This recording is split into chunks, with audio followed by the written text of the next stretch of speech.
this work by Isham Adams. It's also a memory map in a way, because what Isham does is he records the places that he grew up, or the practices of the people that he grew up with, or that his community practice. So his uncle is head of a dance troupe in Amakwala, and they do these dances according to what we would call the real dance, for example. And then they step into the dust, into the sand and create dust. And the making of the dust is very important in the whole process, because it also obscures, then it reveals, it creates an effect. So what he did here was he took a white piece of canvas and let the women in the next step into blue and pink powder, and then they danced the dance on this white canvas.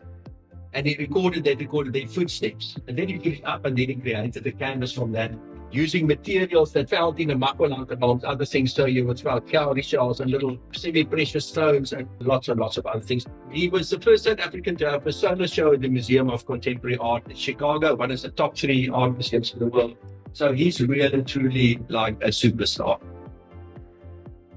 So this work by Robert Roder, what is particularly poetic about this work is that it was shot in Jericho. This young supposed Muslim girl is skipping the rope.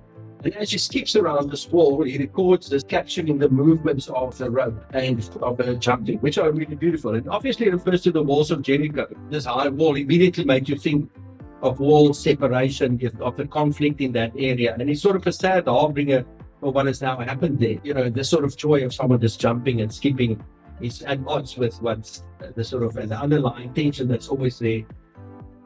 I wanted to show a different type of tapestry to that. This work by Patrick Bongoy, which takes pieces of abandoned tires. In the Congo, a huge amount of mining, not a lot of infrastructure development. So when the road is finished, you just make a road next to it. And when that road is finished, you just drive a road next to it. If your tires break, they just chuck them into the veld and they drive on. And if the vehicle is beyond immediate repair, or they think it's complete, they just leave it there. So his whole country with this beautiful forest is becoming this one big junkyard. And he felt, he will take some of that junk and make something beautiful out and create this out, but also reminding people. William Kentridge, the Telephone Lady, which is one of the largest lino cuts ever made at that time, but William writes about it. She strides over this sort of post-colonial land, consumed by what she hears and what she says. So it's like what we hear on the telephone and what we say on the telephone. So that's how our lives, because you hear something, you repeat it. Of course, if we start adding a little, when we say sterkie to it in Afrikaans, after a while the story is very different to what we hear. But this consumption, which is sort of very early for its time, but now, people being stuck to their phones. This beautiful platinum print by David Goldblatt, just a few years after the big flyover in Johannesburg was filmed, connecting all these suburbs and making it very easy to traverse from the one side of Joburg to the other. But of course, as much as it linked those, much more difficult to get to this place in a way now that all of this was built. With William, always the title critical, undo, unsay, unremember, which goes about all of us, those things when you're angry and type something out, which later on it's there for life, or you said it and it's out there, can't take it back. Undo, unsay, unremember. Yeah, Kimang, there were a series of works he did called Internal Landscape to celebrate thinking and imagination, and charcoal, and then he takes a dry brush and I asked him once, well, how did he do this? And he said, it's his secret. Another work by David Goldblatt on the face, also quite quiet. It looks like a black and white picture, doesn't it? But if you look close, it's actually a full color picture. It's about this area in Hans Bay where this fisherman fell off the rock, he had a heart attack, fell into the water and died. And his son every year go and paint a piece of Psalm 23 na waters waar rus is lê in my heen.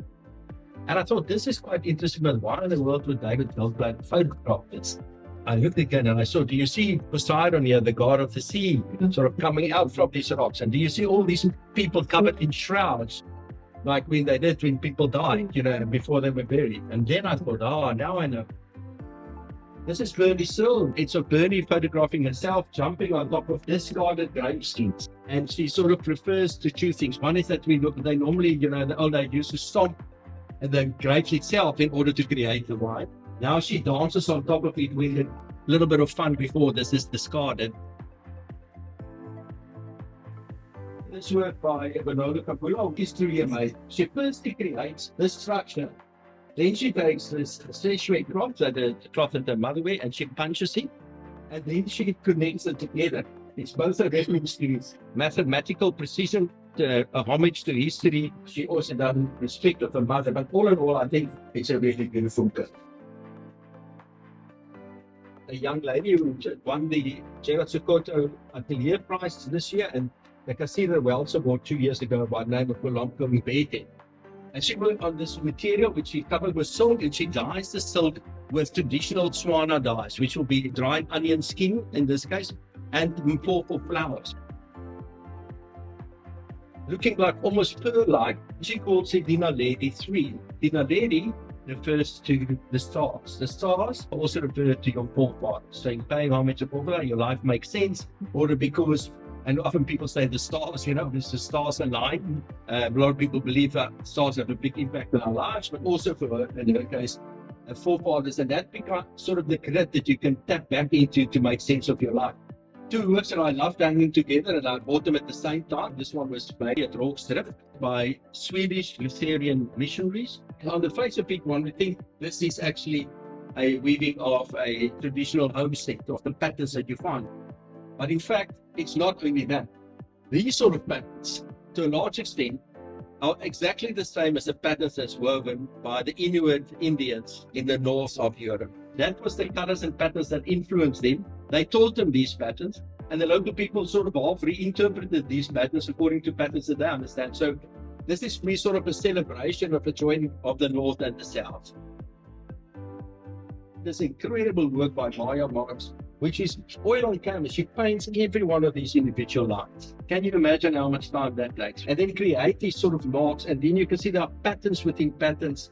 It's called straw onto gold. Sandile Zulu, who creates his works by sort of crumbling up newspapers and then attaching them to wood and then burning them. He says burning away the nonsense to get to the message.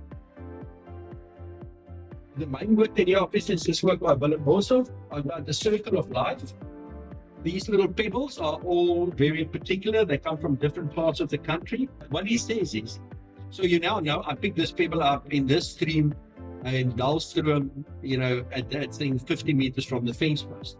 I said, okay, but what does that really tell you? It only tells you where you picked it up. Where did it come from? Where did it originate? In order to get this particular shape, where did that river start? Where was that piece of rock that broke down, that got crushed and molded into these things? How did that piece of rock get created? So he says, you think you know something when you pick this up, but it's only the beginning of a quest of understanding to, a lot of it which you will never know. You can only guess. But I say that's like our lives.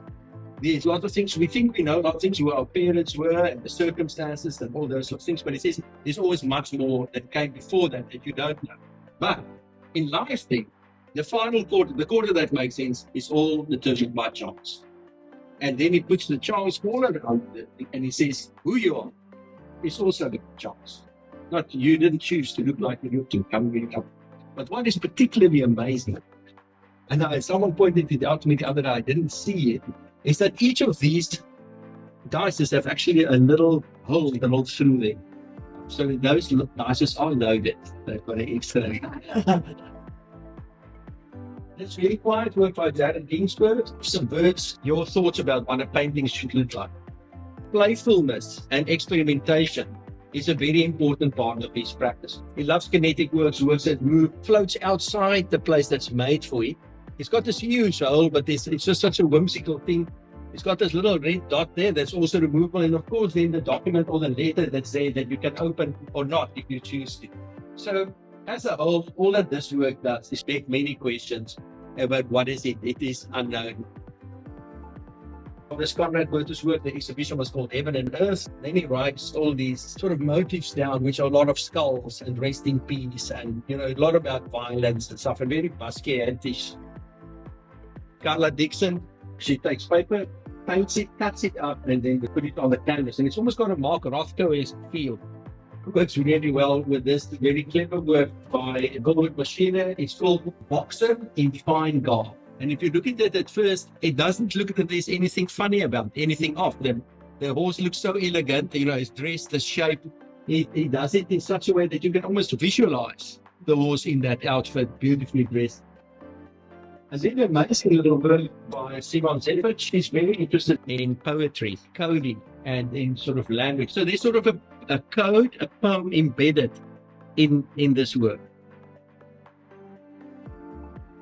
Stefan Carstens, the man with his head, you know, there's a hole through his head, right through his ears. It was a very tough time in his life. His little child was very ill, and he needed, you know, her illness like a hole in the head, because he was struggling to make his name as an artist. He was under severe financial pressure, and then he created this work. So quite something in a way there.